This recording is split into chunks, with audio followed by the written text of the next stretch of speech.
हमारी धरती पर जितनी भी हॉरर चीज़ें हैं उनसे इंसान हो या फिर जानवर सभी को डर लगता है। बट क्या आपने कभी सोचा है कि ये वर्ड है हॉरर, इसका असल में मतलब क्या है? जब आप ये वर्ड सुनते हो हॉरर, तब आपके मन में क्या आता है? भूत, प्रेत या फिर कोई साइंस फिक्शन मूवी का कोई क्रिएचर। बट क्या आपको पता है कि इस दुनिया की सबसे हॉरिफिक चीज़ क्या है? जिन्होंने द एग्जॉर्सिस्ट मूवी देखी है, तो मूवी देखने के कुछ समय बाद वो डर खत्म हो जाता है, क्योंकि हमें पता होता है कि ये सिर्फ एक मूवी है। बट हमारी असल दुनिया में एक ऐसी चीज़ मौजूद है जिस पर आप ना चाहते हुए भी यकीन करोगे, और वो है साइंस। असल विज्ञान की कैटेगरी में आया हुआ डेंजर। आज की इस वीडियो में हम बात करने वाले हैं एक ऐसी घटना के बारे में जिसे जब आज भी दुनिया याद करती है तो उसका दिल दहल जाता है उस घटना को याद करके।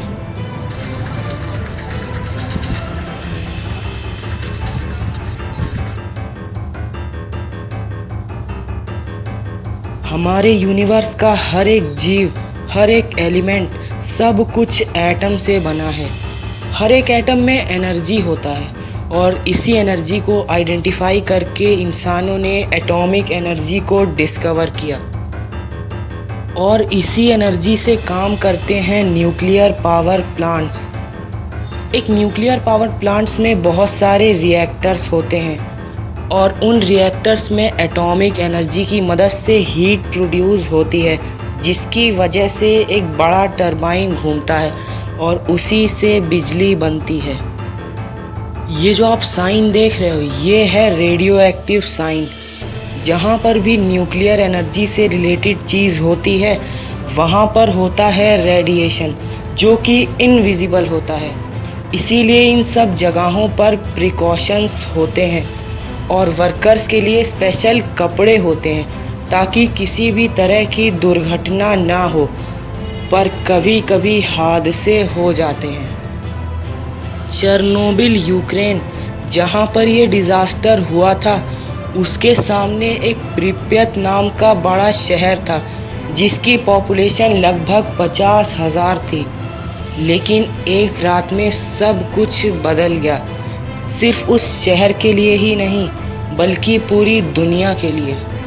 26 अप्रैल 1986 की रात को ठीक 1:24 पर एक बहुत ज़ोरदार धमाका हुआ, और उस धमाके ने आसपास रहने वाले सभी लोगों की नींदें उड़ा दी। लेकिन ये सब कुछ अचानक से नहीं हुआ, बल्कि इसकी शुरुआत तो ठीक 1 घंटे पहले ही हो चुकी थी।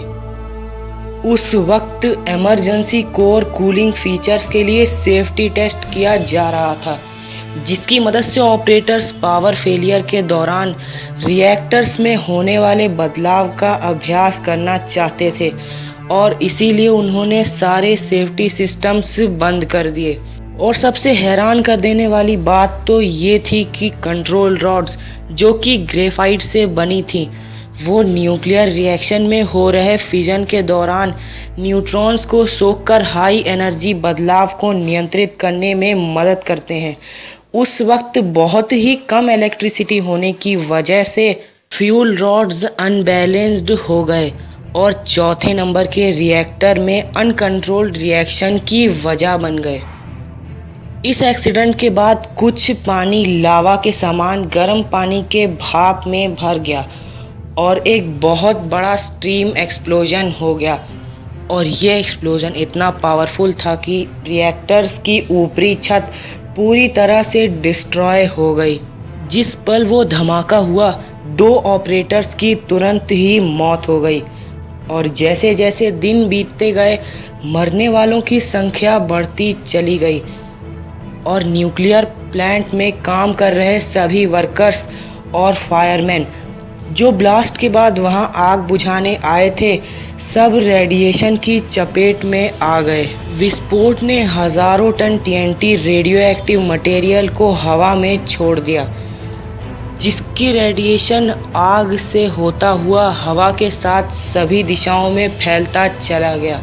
जो रेडिएशन हिरोशिमा और नागासाकी में फैला था, ये रेडिएशन उससे 400 गुना पावरफुल था। रिएक्टर में लगी आग को वहां पर मौजूद फायर फाइटर टीम आग बुझाने में लगी थी, इस बात से अनजान कि वो वहां पर खड़े तो हैं, लेकिन हर सेकंड उनके शरीर में रेडिएशन की भारी मात्रा जा रही है और एक एक करके सभी फायर फाइटर्स की मौत हो गई। मजबूरन यहाँ पर सेना को बुलाया गया आग बुझाने के लिए। उन्होंने तकरीबन 150 टन मिट्टी उस रिएक्टर के ऊपर डाल दी, लेकिन इतनी सी मिट्टी से रिएक्टर शांत होने वाला नहीं। तकरीबन 5000 टन मिट्टी चाहिए थी उस रिएक्टर को शांत होने के लिए। इतनी उम्मीदों से ये प्रिप्यत शहर बसा था, लेकिन अब वहाँ के लोग अपना सब सामान उठाकर भागने लगे और वो पूरा शहर खाली हो गया और आज भी उस शहर में जाने की कोई हिम्मत नहीं। इस घटना के कुछ सालों बाद जब वैज्ञानिक वहाँ पर रेडिएशन मापने गए तो रेडिएशन मीटर वहाँ का रेडिएशन बताने में फेल हो गया और ये रेडिएशन आने वाले 20,000 सालों तक अपना असर धरती पर छोड़ गया और प्रिप्यत आज भी एक अबेंडन शहर बनकर रह गया। तो ये थी दुनिया की सबसे वर्स्ट घटना की कहानी।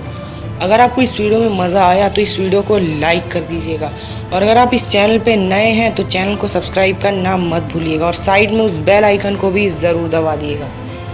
Thank you for watching the video.